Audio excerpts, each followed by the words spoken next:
Dans l'une de ses dernières vidéos en date, Thierry Casasnovas simule un moralisme qu'il n'a pas. Et je vais le démontrer en mettant en exergue sa contradiction. Donc, je vais passer l'extrait en question de cette vidéo, donc question-réponse numéro 109, donc vers environ, comme vous le voyez, 48 minutes 57.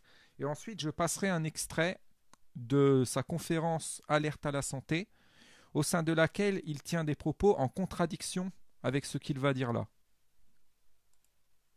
On vit dans un monde qui est un monde de la relativisation et de l'affadissement des contraires. Tu sais, je dirais même qu'on a créé des idéologies pour ça. Hein. Tu sais, il faut révéler la part féminine en soi. Moi, j'en ai fait des tas de formations comme ça. Hein.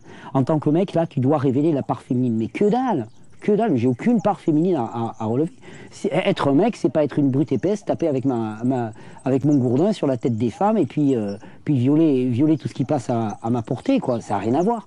Donc développer sa part féminine, pour moi là, c'est une idéologisation de quelque chose qui est une dérive physiologique. C'est-à-dire qu'on assiste à une féminisation des hommes et puis on crée toute une idéologie pour justifier ça.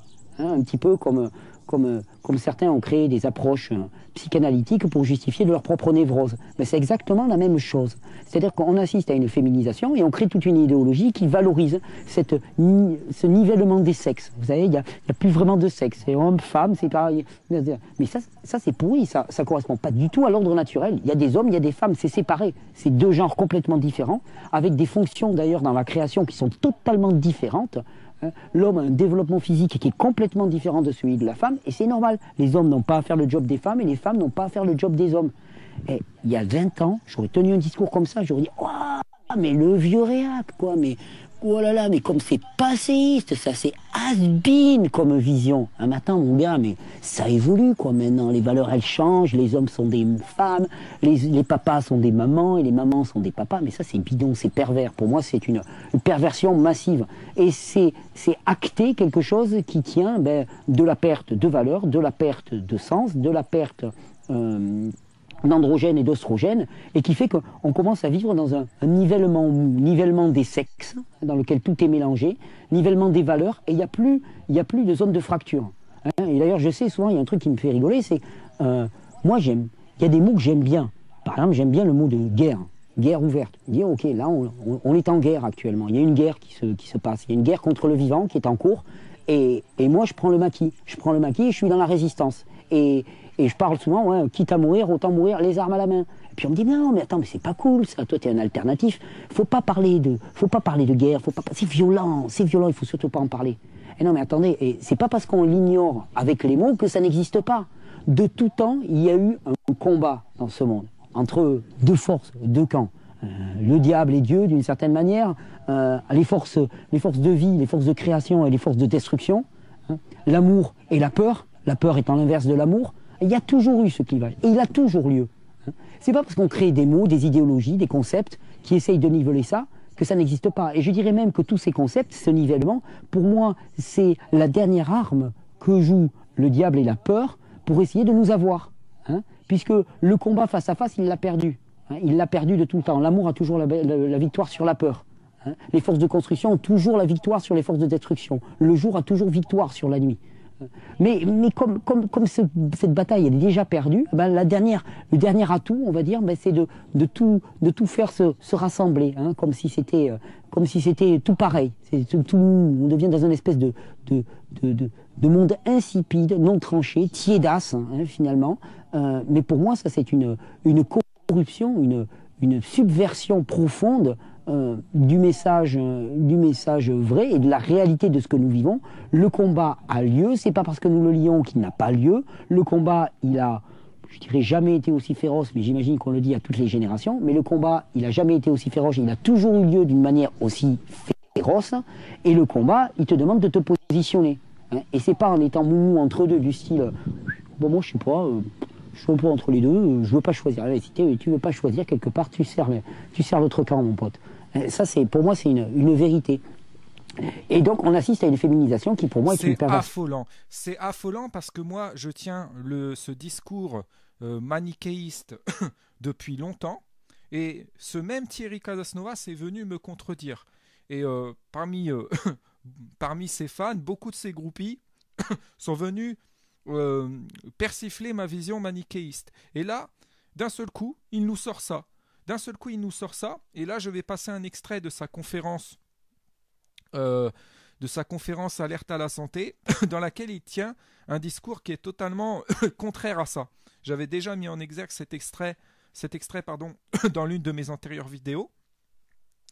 Et donc là, il simule être contre ce côté tiède, ni pour le mal ou contre le ni moral ni immoral entre les deux, ce côté amoralité, ce côté neutralité, en prétendant qu'il y a donc le bien et le mal et qu'il faut trancher, qu'il faut choisir son camp.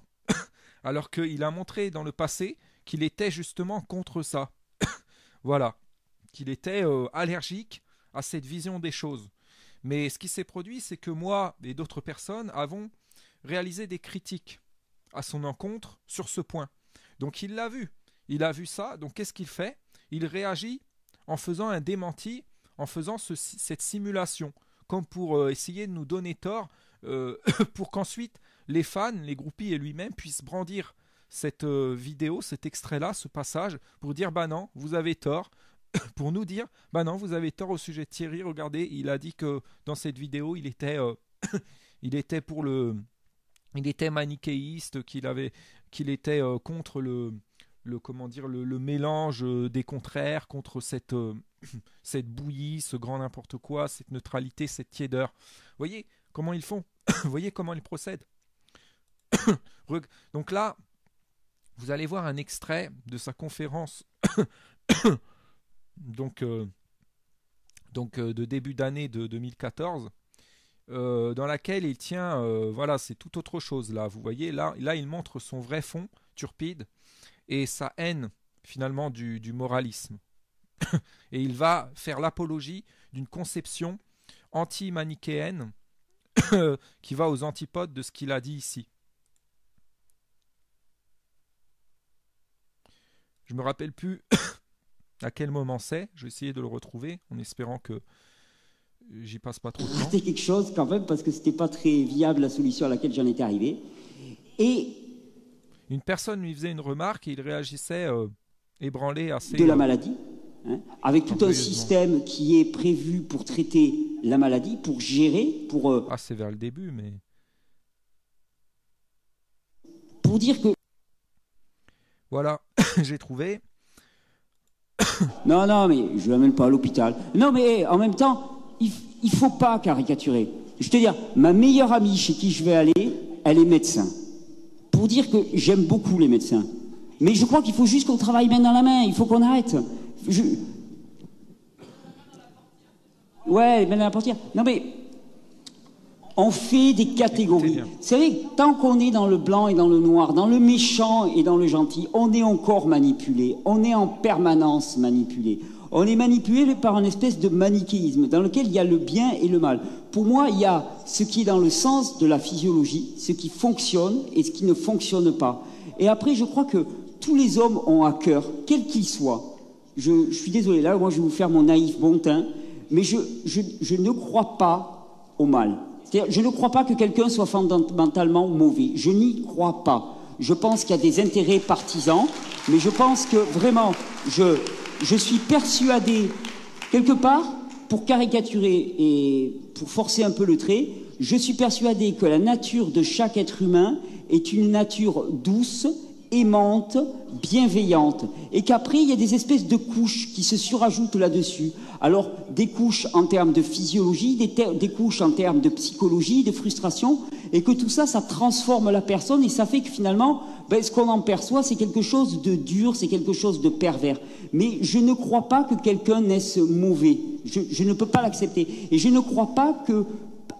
Si vous voulez, en toute personne, il réside un potentiel de régénération. On va y revenir ensuite. Eh bien, en toute personne, ce potentiel de régénération, il est valable sur le plan physique, il est valable sur le plan spirituel. La conversion, elle peut toucher tout le monde. Moi, je vais vous raconter une histoire. Bon, je vais couper, mais vous voyez, donc il y a un discours anti-manichéisme Hein, il emploie même le terme de manichéisme en le prenant, il prend le manichéisme en objet de critique en objet de mépris. Hein, on ressent son mépris pour la chose. Donc ça, c'est un discours qui est en contradiction, même si là, il le nuance ensuite.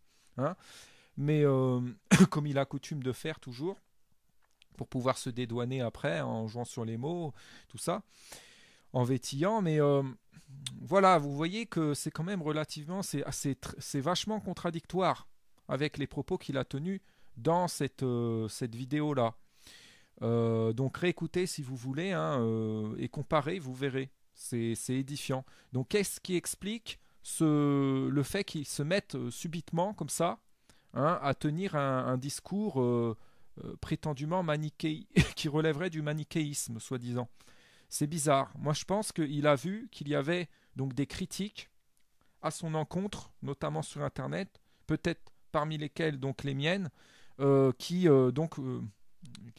mettaient en évidence son tort d'être dans cette neutralité, d'être dans dans cette prétention d'amoralité, hein, et notamment sur base justement de ces propos-là qu'il a tenus dans cette conférence Alerte à la santé.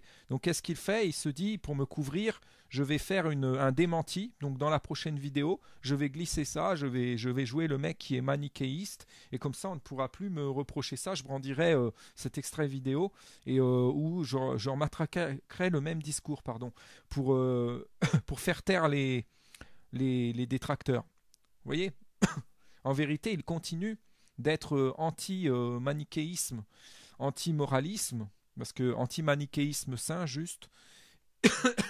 Voilà. Donc, et là, vous verrez que les groupies vont se mettre à tenir un discours, à faire pareil, à simuler eux aussi être manichéistes, alors qu'il y a encore une semaine ou deux avant cette vidéo, dès qu'on leur parlait de manichéisme moral, c'était les premiers à répondre en nous disant ouais, il n'y a pas de bien et de mal, faut nuancer, tout n'est pas blanc, tout n'est pas noir, il n'y a pas un combat des gentils contre les méchants. Hein, le même discours aussi que tenait notamment Tepa de Meta TV, que tient aussi Selim Aysel et que tient beaucoup de gourous, notamment du New Age. C'est très tendance ça. Je l'ai retrouvé aussi chez Délivrance, hein, cette nigote qui prétend critiquer Thierry Casasnovas et qui le rejoint en fait là-dedans. Donc là on va voir d'ailleurs si... je vais rien dire. Je vais rien dire, j'en parlerai dans une prochaine vidéo, parce que si je dis, la personne va... voilà, je sais ce qu'elle va faire. Bon, je ne dis rien, on va voir. Laissons passer, on verra, je reparlerai de ce dont j'évite de parler stratégiquement d'ici 2-3 mois. Et on verra, d'ici quelques semaines peut-être avant. Et on verra. Donc, voilà, encore une contradiction édifiante. Là, je regardais comme ça pour voir un peu ce qu'il disait dernièrement, pour voir où il en est. Et puis je tombe là-dessus, ça m'a choqué. Connaissant ce qu'il avait dit dans Alerte à la santé, et puis aussi ce qu'il avait écrit en commentaire, hein, notamment en réponse à quelques-uns des miens sur sa chaîne. Voilà, et par une réponse qu'il avait adressée en commentaire, via laquelle il manifestait justement une haine de ce manichéisme. Donc c'est vraiment fou de le voir ensuite s'ériger comme ça en personne manichéiste, pardon, qui est pour qu'on choisisse son camp, alors que quand on va lui parler moral, il va réagir en disant systématiquement, comme ses groupies et comme la plupart des gens malheureusement, qu'il ne faut pas voir le monde en noir et blanc, que voir qu'être dans la dualité bien mal, que penser en termes de dualité bien mal, c'est primitif, que ça relève de la petitesse d'esprit, que c'est un peu bas, que c'est ballot, que c'est puéril, que c'est signe d'immaturité, tout ça. C'est affolant. Encore une grosse contradiction de cet imposteur.